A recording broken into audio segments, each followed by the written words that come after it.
This is part 3 of me working on this painting. These will be the finishing touches. If you haven't seen part 1 and 2, there's a link in the description. So I'm into my analytical phase now. Once I'm pretty much done with this, it's a very fun painting, but there's a couple of things that bug me. That's what I look for before I call a painting finished. Is there anything that bugs me? Yeah, there's a couple of things, really small. This buffalo here I really like.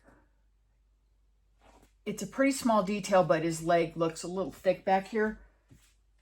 So I mixed up this background color, and I'm just going to take a little bit of that away. That's it.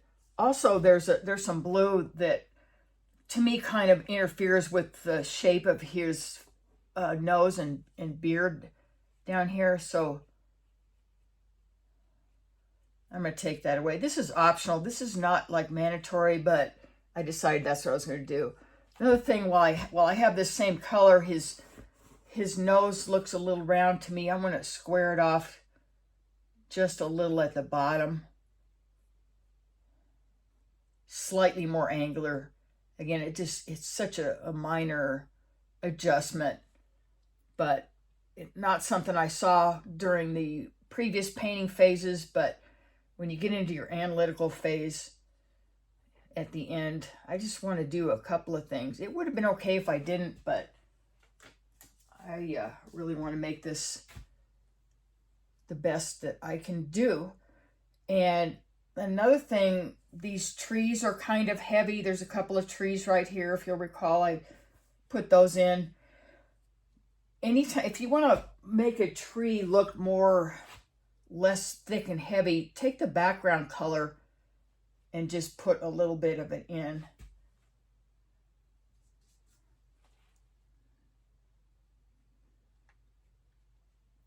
Just do this in a couple of places. It kind of lightens it up a little bit, because most trees you can see through the branches, at least in a few places. I like that better. Not bad. So the other thing that I'm not super crazy about is this little ear fuzz I made in green. I don't know, doesn't look that great to me. I do this a lot, but in this one I'm just not super crazy about it. I don't really have a particular color in mind, but I've got sort of a turquoisey green. I'm just going to smooth this out, take it away slightly, and change that. For better, for worse, I changed it. So I'm going to talk about the whole scenario here. Anytime you put eyeballs in a painting, whether it's an animal, a human, or just an eyeball floating in an abstract, it automatically becomes the focal point. Now, I do a lot of animals where I don't put an eyeball in at all. For example, down here on this buffalo, there's no eye. You don't need it. It's a choice. There's not a right or wrong. In this case, the way this bear is looking at you, I like the eyeballs. And when I do eyeballs, I do a diamond on horses, even people. I don't put eyeballs on people because I don't paint people that much. I'm much more of an animal person. So these are diamonds, just for your information. If you want to try that, it's an easy way to put an eyeball and a little white dot for a highlight. Really makes it zero in. The other thing about this painting that makes the focal point is right in here. One reason is the eyes, this eye especially. And the other reason is the value contrast here. This is the highest contrast of values between light and dark. So this is the dynamic area. If you get over here, it's more quiet, even though there's things going on like these shapes and color changes. It's much more quiet. So you don't want, or I don't want, the whole thing to be bright.